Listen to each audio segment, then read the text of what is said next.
Assalaamu calaykum waraxmatullaahi wabarakaatu asxaabteena ku xiran janalkeena xogaha media habeen wanaagsan kuwa ay maalin u tahayna maalin wanaagsan waxaan halkan ku duubi doonaa barnaamij aan uga hadli doono Soomaalida iyo social media muddooyinkii u dambeeyay Soomaalidu waxay aad u isticmaalayeen baraha internetka ama social media qaybihiisa kala duwan haba u badnaaday YouTube-ka iyo Facebook-ga social media waxa uu soo caanbaxay muddooyinkii u dambeeyay waliba 10kii sano ee ahaad u dambeysay Soomaalida dhexdeedana waxa uu caan ka noqday 2010kii wixii ka dambeeyay oo ay aad u isticmaalayeen goormee la aasaasay internetka waqtigeesa ummaddu bilowday inay isticmaasho social media marxaladihii uu soo maray social media dhammaan halkan ayaan uga hadli doonaa ilaahay hadduu idmo haddii aad ku cusub tahay janalka xogaha media fadlan subscribe saar una sii share garee asxaabtaada like saar haddii aad ka heshay barnaamijyadeena ku soo dhawaada barnaamijkeena internetka waxa la aasaasay 1970meeyadii waxa aan aasaasay ciidamada difaaca Mareykanka waxa gacanta ku hayso oo ilaa haatan maamusho wasaaradda difaaca ee dawladda Mareykanka waxay ugu talagaleen markii horeeto in ay iyaga iskula xiriiraan kadib adduunka ayaa la yaab ku noqotay sida ay dadkan iskula xiriirayaan qaab internet ah iyagoo aan isticmaalaynin qarashaad badan sirtooduna ay tahay mid dhowrsan muddo kadib internetka aad ayuu xoogaystay adduunka uu ku faafay waxa uu noqdayna meel adduunka ka dhigto sidii ayadoo lagu wada nool yahay hal duulo oo kale marxalado badan ayuu soo maray internetka waxa jirtay waqti qofkii isticmaalo internet uu ahaa qof aad u sareeyo ama laga maamuuso bulshooyinka kale internetka waxa uu soo maray waqti hadda anaga aan isticmaalno waxaan isticmaalnaa wax la yiraahdo 4G adduunka kulli wuxuu u guuri doonaa 5G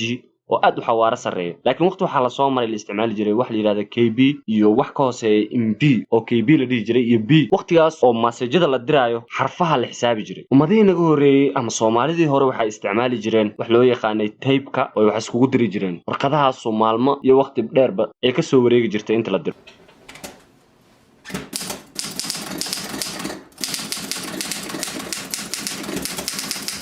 laakiin hadda alxamdulillah adduunku waxa uu noqday sida hore u soo sheegnay tuulo oo kaleeto bulshadana ay u wada xiriiraan si dhaqsi leh ayagoo aanan u rafaadin inay wada xiriiraan Soomaalidu sidee uga faa'iideysatay internetka xawaaraha sareeyo inta aan su'aasha soo guda galin adduunka kaleeto ma ka faa'iideystay social media ama internetka uu ka faa'iideystay social media adduunka kaleeto miga aaminaysa haddii aan ku dhaho Instagramka lacag ayaa laga sameeyaa miga aaminaysa WhatsAppka dad ayaa lacag ka sameeyo Facebookka sidoo kaleeto inta aanan la gaarin YouTubeka iyo meelaha kale ee lacagaha laga sameeyo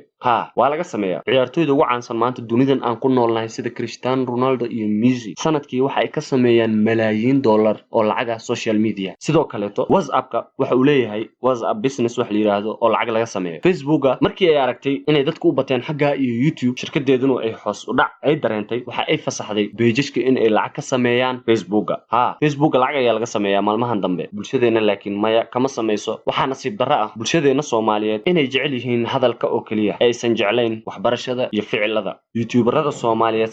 99% waa kuwa isku mid ah oo wax isku mid ah lagu soo gudbiyo adarkaysa baraanki challenge sheeko waxa nasiib darro ah YouTuberada soo gudbiya aqoonta iyo cilmiga in aysan haysanin daawadayaal badan waan la yaabaa mid ayada markii aan soo galay bartan YouTube-ka muhiimadeyda koobaad waxay ahayd in aan fiiriyo oo aan kala ogaado bulshadeeda ma waxa ay jeceshahay hadalka oo kaliya mise waxa ay jeceshahay ficilka waxaan isku dayay inaan u soo gudbiyo ummadeeda wax iyaga anfacayo alxamdulillah waan ka mira dhaliyay mid ayada ah laakiin wali waxaan dareensanahay in aysan jeclayn Soomaalida in looga sheekeeyo wax iyaga waqtigooda iyo noloshoodaba wanaag u leh social media Soomaalida inta badan waxa ay ku soo galaan aad lacag ka samaysid oo kaliya yaanan dhihin social media oo dhan social media Soomaali waxay u soo wada galaan aad magac ka samaysatid ee sharaf ogama tagaan dhawaanihii dambo waxaan ku arkay YouTube-ka waxyaabo aanan farxad gelinaynin qof walba oo sheegta Soomaali ama ku faana magaca Soomaalinimo Soomaali meel walba ay joogto waa dad walaalo ah ee ka dhaxaysa dhaqan iyo diin way jiraan YouTuber aad wanaagsan oo aniga runtii aad uga faa'iido sida YouTube-ka walaalka uu leeyahay Hixi Technology ee Maxamed Xirsi uu gacanta ku hayo ogaalka dunida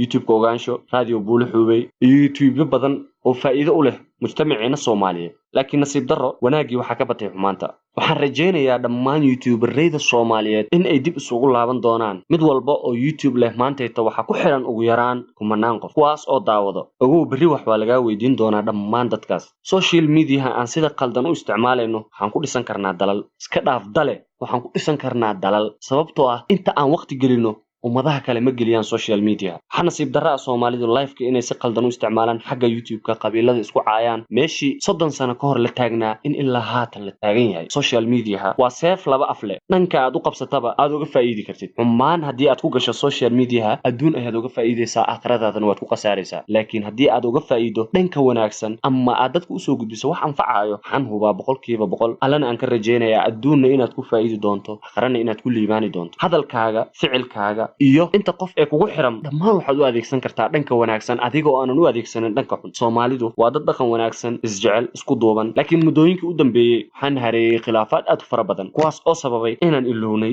inaan nahay bini'aadin oo aan u dhaqanno sidii xayawaankii oo kaleeto waxa ay samaynayaan Soomaalida muddooyinkan dambe runtii aniga ahaan waxaan dhihi karaa wax uu qof bini'aadin u dul qaadan karo ama uu ka aamusi karo maaha sababtoo ah dhaqan iyo diinba labadiiba waa laga tegay Soomaalidu waxay dhihi jireen waxaan nahay dad diin leh oo diintoodu muslim tahay dhaqanna Soomaali ah waxaad arkaysaa ficil ay ka xishoonayaan gaalada in ay sameeyaan oo social media maalmahan dambe aad u wareegayo oo Soomaali sameynayaan subhanallah waxaan ku soo go'aanudayaa hadalkayga walaalayaal aan social media u adeegsano dhanka wanaagsan ilaahay baa irsaaqada bixiyay acmaasha aan wanaagsano السلام عليكم ورحمة الله وبركاته